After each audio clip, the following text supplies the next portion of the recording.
We have an open chair over here if you'd like to get on the mic here. Would you like to say something about your New York Giants? Why not? Why not? Yeah, step right over here. She's been here the whole night at Junction Bar and Grill, of course, in the Sports Wrap Lounge. You guys were giving us looks like, what are y'all doing here? Well, we're here to do a radio show on Sports Talk 790 and iHeartRadio. Now, first of all, what is your name? Rachel. Hi, Rachel. How are you? Nice to meet you. Okay, now tell us what makes you a Giants fan. Well, the reason why I'm a Giants fan is because my man lives over there, and I know that they needed to come back for this, rematch game. So I was totally rooting for the underdog, and you know what? The underdog scored up big, and they won it big. So very proud of them. Now, is your man in New York right now watching the game? Yes, he is. Why don't you send him a shout out? Well, I sure will. This goes out to Yorgos. He's all back in Queens, and he's watching the game, and he's representing.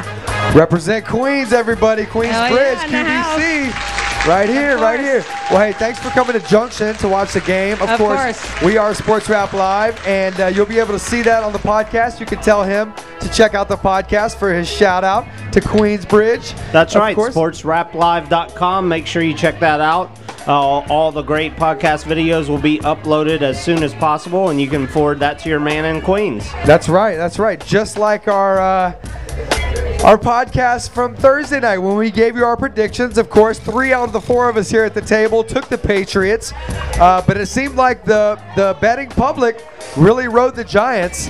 And did the Giants cover tonight, Andrew? They did. I think that it's I want to see the final numbers because there have been years when the Vegas has lost money as far as the Super Bowl. But I think this year, I think Vegas probably get crushed again because everyone I heard was crushing, trying to just get on the Giants and crush that number of the 3 that they were put as an underdog. Because I think most people, like myself, felt that they should have been favored. So. Sure, absolutely. Delma, you had something to say? Yeah, how about Birdman betting $5 million on the Patriots? Wow. Ooh. That's kind of like Papa John's losing all that money on the coin toss, right, G? That was a good day for everybody. Yeah. Minus the staff of Papa John. Oh, God. Once they saw that, like, oh, dang it. Do you think that the phone lines lit up? Shout out Birdman for betting $5 million on the Patriots, and shout out Papa John from Papa John's losing all that pizza on the coin toss. They didn't lose. They won in a lot of customer satisfaction. We'll be taking your shout out Sundays later this hour. Call in 713-212-5790 or tweet at SportsWrapLive. That's rap with 2 P's. Your hashtag shout out Sundays. Speaking of shout outs, why does we not have Premium Pete on the line? Well, one thing would he's be out partying in the streets. Yeah. Oh, yeah. Yeah, you think so? He's like, we're Brooklyn at. We're Brooklyn. Absolutely. All right, well, let's continue our coverage of the game. Who controlled their side of the ball? Of course, you had offense and defense for both sides, for both teams. Who controlled their side of the ball most to make a difference tonight, Andrew? I think you'd have to give it to it's tough, but I'd probably give it to the Giants' offensive line. Because you look at the amount of rushing yards they were able to get, 114, that's not great, but compared to the 83 the Patriots were able to grind out, it just seemed like they were able to get rushing yards sneaky here and there when they needed them. They showed a lot of plays where they were getting double teams and they were finding creases for Jacobs to get in there and for Bradshaw to get in there as well. Even the last touchdown, which pretty much put the game away, was one from a Bradshaw rushing touchdown. That was kind of an odd play too. There were some big holes there in the Patriots. And there were some moments too when I thought that the Patriots were going to keep on crushing the Giants' offensive line because there's a few plays to start off the game where we were like, wow, I couldn't believe that the Patriots were getting after Eli like that. What you got, Kadama? This just in, another shout out Sunday. Shout out David Carr and his brand new Super Bowl ring. Oh, wow. How did David Carr get a Super Bowl ring before the Texans team organization got a Super Bowl ring? And Dom Capers has one. How can he put on a Super Bowl ring with 2 gloves on? That's what I want to know. Is it gonna be fitted to go over those white gloves that he likes to wear, Mickey Mouse style? Jeez. All right, well, of course, the MVP was Eli. Can you give us some final stats on Eli's day today, Andrew? Sure. For the final for the day, he was 30 for 40, which is about 75%, with 296 yards, 1 touchdown, no interceptions. Rushing, he had 1 rush for -1 yard, but that's probably from one that he was trying to scramble out of. Yeah. But overall, that's a pretty good day. Almost 300 yards, 1 touchdown. He probably could have had another touchdown, but I mean, it was a pretty close game overall. I think most people, I at least thought it was going to be more of a blowout, not blowout, but a shootout. and this wasn't. It was more of a very close game. When was the last time we had a shootout in the Super Bowl? It's been a while. Yeah, it has. Well, you know what? It had the feel of one of the Arizona versus the Pittsburgh in the second half, where it was kind of like the fourth quarter. It was just like unleash the floodgates. Speaking of shootout in the Super Bowl, shout out to MIA one more time for flipping the bird during the halftime That was performance. definitely a shootout. Yeah. The FCC is going to get a piece of her. Well, or at least at NBC. Well, yeah, absolutely. It wasn't a wardrobe malfunction. It was a bird malfunction. But shout out to Andrew Martinez for being on top of it. He had the picture up before she was even off stage. Yeah, well, you follow some people online, you'll find out. Yeah, absolutely. You'll get the tweets. Absolutely. All right, well, the second half, guys, it looked like New England was going to take control. They got the ball back, of course, in the second half to start the second half, and it looked like that team was they were going to go down and take control until Eli Manning said, no, we have one more drive in us, and we're going to close this thing out.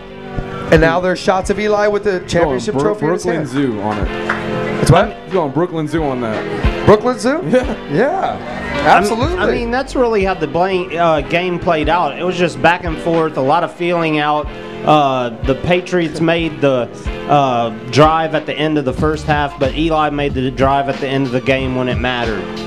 Well, Adam, here's how the drives broke down for the Patriots. After they gave up the safety right away, then they went field goal, punt, touchdown, touchdown. So you're thinking, all right, they got some momentum. But then the second half comes at him, after they've gotten a little bit of mojo going, it goes punt, interception, punt, end of game. So those last 4 possessions, they weren't able to make anything out of them. Whereas, if you look at the Giants, they kind of went punt, touchdown, punt, punt. And then that was the end of the first half. Second half, they come out, field goal, punt, touchdown. So it was really a tale of two halves for, the momentum. Absolutely, and momentum wins in the end. What's next for this Giants team? You think this is a team that's going to continue to be a force to reckon with in the NFC? I think. Okay. Who do you have as your top favorites for next year to win the Super Bowl? For me, it's still I'm taking the Packers #1. That would be my favorite to win, just because they still have the league MVP. Sure. You can debate that against Breeze, but they still have him. You still have a team which is looked pretty invincible for a long time, and they ran into the buzzsaw of the Giants. I just also think it's so tough to repeat in the NFL these days with the salary cap and just the hangover of winning one. It's just so tough. So I would say that the favorites probably aren't going to be the Giants, just because there's just so much to overcome to do it again. What it took? I mean, the last back-to-back champion was who? The Cowboys?